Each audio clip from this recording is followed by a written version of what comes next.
నారద మహర్షి పద్మావతీదేవి యొక్క హస్తాన్ని చూసి, అమ్మా నీ చేతులు పద్మాకారంలో ఉన్నాయమ్మా అని ఒక మాట చెప్పారు.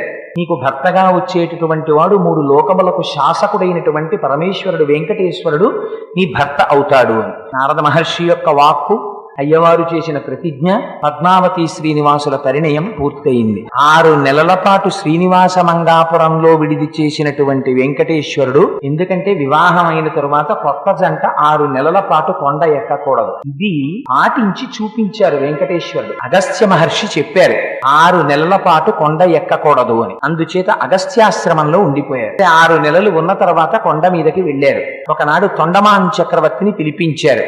నాకిక్కడ నువ్వు ఆలయం నిర్మించవలసింది అని చెప్పారు వెంకటేశ్వర స్వామి వారు. అదిగో అప్పుడు నిర్మింపబడింది ఆనంద నిలయ విమానంతో కూడినటువంటి ఆ వెంకటాచల దేవాలయం.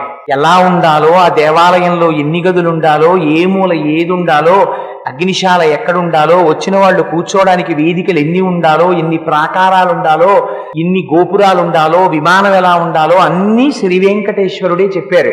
ఆయన చెప్పిన దానికి అనుగుణంగా ఆలయ నిర్మాణం అంతా పూర్తి చేశారు.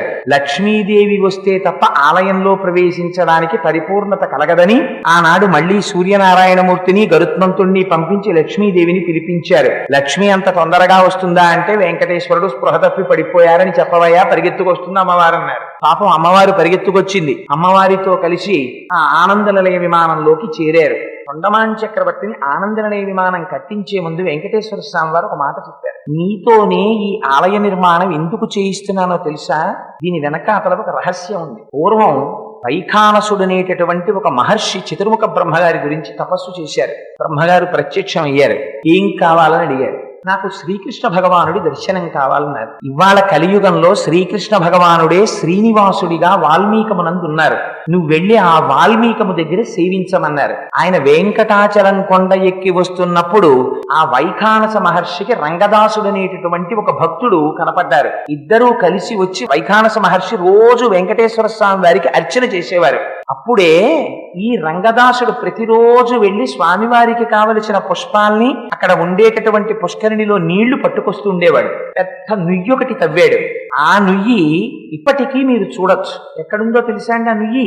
మనం స్వామివారి ఆలయంలోకి వెళ్లి దర్శనం చేసుకున్న తరువాత బయటికి వచ్చేస్తే ఎడం పక్క నుంచి అలా పైకెక్కి ఎడం పక్కకి వెడితే వకుళమాత దర్శనం అవుతుంది. వకుళమాత దర్శనం చేసి బయటికి వచ్చిన తరువాత తీర్థం ఇచ్చి తల మీద శఠారి పెడతారు. ఆ పాదుకలు తీసుకుని మెట్లు కిందకి దిగుతాం. దిగగానే మీరు ఎడం పక్కకి చూస్తే ఒక బావి ఉంటుంది. ఆ బావి రంగదాసుడు తవ్వినటువంటి బావి.